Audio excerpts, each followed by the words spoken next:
Hello friend, SH classes में आपका स्वागत है। और आज हम आपको रेखा कोण को आगे बढ़ाते हुए कुछ क्वेश्चनों को सॉल्व करेंगे। हमने कुछ क्वेश्चन हैं जो बोर्ड पर लिख दिए हैं और हम इन्हें एक एक करके सॉल्व करेंगे। लेकिन इन क्वेश्चनों को सॉल्व करने से पहले हमने लास्ट की जो वीडियो हमने बनाई है उसका लिंक डिस्क्रिप्शन में है, आप उसे देख लें। और अगर आप देख चुके हैं तो बहुत अच्छी बात है, क्योंकि बिना उसको देखे इसको समझ पाना थोड़ा सा मुश्किल है। ओके, तो चलते हैं हम अपने क्वेश्चन नंबर 1 पर। जैसा कि इसमें देखा गया है कि एक रेखा है ए बी और उस पर एक किरण आ रही है OC। तो जो रेखा ए बी को ए और बी एंगल में डिवाइड कर देती है, और उसने इसमें एक चीज और बता रखी है कि यदि एंगल ए और बी का रेशो 2:1 है तो ए का मान बताइए। देखो, वो ए का मान भी पूछ सकता है और बी का भी मान पूछ सकता है, वो दोनों में से किसी का भी पूछ सकता है। देखो, एडवांस मैथ में किसी भी चैप्टर का कनेक्शन कर दिया जाता है, ठीक है। मोस्टली इसमें सबसे ज्यादा जो करा जाता है कनेक्शन वो अनुपात समानुपात मतलब रेशो प्रोपोर्शन चैप्टर का किया जाता है। तो बात करते हैं हम अपने क्वेश्चन की। इसकी ये जो क्वेश्चन है उसने a/b की वैल्यू दी है। देखो, जैसा कि हम जानते हैं कि एक रेखा जो सीधी सीधी रेखा होती है वो 180 डिग्री की होती है पूरी की पूरी। ओके, और उसने उसको दो पार्टों में डिवाइड किया है, मतलब एक a और एक b। तो पूरी रेखा हमें पता है 180 की है, ये सिर्फ बताया है मैंने, अगर किसी को नहीं पता तो हमें एंगल ए निकालना है। और हम इसका सॉल्यूशन करने के लिए अगर देखें तो एंगल ए की वैल्यू निकाली कैसे जाएगी। तो एंगल ए बराबर, देखो जरा, ये जो दो रेशो दे रखा है इसमें एंगल ए की वैल्यू जो ऊपर है उसे लिखिए और प्लस जो नीचे है दोनों का ऐड कर दीजिए। 2/3 मल्टीप्लाई 180। देखो, ये 180 क्यों किया, क्योंकि पूरी टोटल रेखा हमें पता है, ठीक है। तो इसलिए निकल गया 3 से इसको डिवाइड किया 6 टाइम्स, 3×6 18 और 120 वैल्यू। देन एंगल ए की वैल्यू देन 120। अगर वो एंगल बी पूछता है तो आपको 180 में से माइनस करना है। ओके, तो हमारा एक सॉल्व हो गया। बात करते हैं दूसरे क्वेश्चन की। देखो जरा, सेम बात यहाँ भी है। एक रेखा है सीधी सीधी AOB, उसको एक किरण है जो OC वापस आ रही है। ओके, उसने एंगल ए और एंगल बी फिर से दे दिया, लेकिन इस बार उसने इन दोनों के बीच का अंतर बताया है। तो जरा देखिए, जरा हमसे जो वैल्यू पूछी है इस बार फिर से एंगल ए की पूछी है।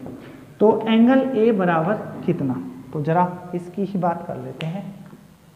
एंगल ए निकालने के लिए आपको देखो, एंगल ए और बी अगर हम इन दोनों को जोड़ दें तो a प्लस बी की वैल्यू आ गई हमारे पास, देन 180। देखो, ये यहाँ पर रॉन्ग 180 नहीं, a माइनस बी कभी 180 नहीं होता, वो मिस्टेक लिख किया है। a माइनस बी 80 और a प्लस बी 180। तो दोनों इक्वेशनों को सॉल्व कर लेते हैं, ये दोनों क्रॉस हो गए। देन 2a = 062 226 और a की वैल्यू 260/2 130 एन आंसर। हमारा क्वेश्चन नंबर 2 हो गया।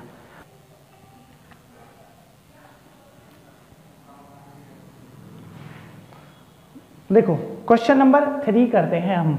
क्वेश्चन नंबर 3 में इस बार उसने रेशो नहीं बताया, आपको सीधी सीधी एक रेखा बताइए। एक रेखा है AOB, उसको एक रेखा सीधी सीधी काट रही है OC। देखो, पूरी एक रेखा 180 की होती है, मतलब ये टोटल जितने भी पार्ट इसमें बनाएगा उससे कोई मतलब नहीं है, उसमें आपको ऐड ही करना है। तो ये सीधी रेखा को हम ऐड कर देते हैं, मतलब एंगल AOC प्लस एंगल, देखो AOC ये वाला एंगल प्लस COB, ये दोनों एंगलों को अगर हम ऐड कर दें तो 180 हो जाता है। ओके, अब जरा इनकी वैल्यू देखिए। 3x - 5 plus 2x plus 25 = 180। 2x और 3x, 5x 5 माइनस का है, 25 प्लस का, देन 20 बचा और 20 उधर जाएगा तो 160 बचा और x की वैल्यू 160 डिवाइडेड बाई 5 और 5 दिया 15 और 5 दूनी 10, ओके। देन 32 डिग्री।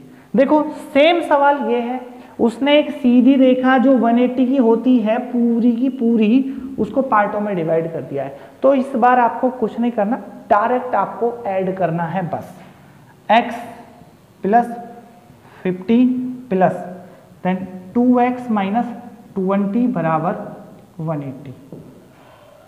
देखो x की value 2x plus x 3x बराबर 50 और 20, 30 बचा प्लस का और 30 उधर जाएगा तो 180 माइनस 30 और x की वैल्यू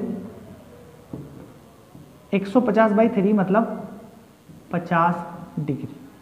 x की वैल्यू आई है 50 डिग्री, लेकिन उसने x की नहीं पूछी, इस बार पूछी है AOC का मान। तो जरा AOC देखिए, AOC मतलब यही वाला मान पूछा है और ये वाला मान x का ही है, ओके। तो हमारी वैल्यू 50 देन आंसर। लेकिन अगर देखिए, अगर वो पूछता है एंगल DOB, देखो एक बात और बतानी है आपको, हमेशा जब भी एंगल निकाला जाता है वो मिडिल वाला निकाला जाता है, आप एंगल को उल्टा सीधा ना पढ़ें।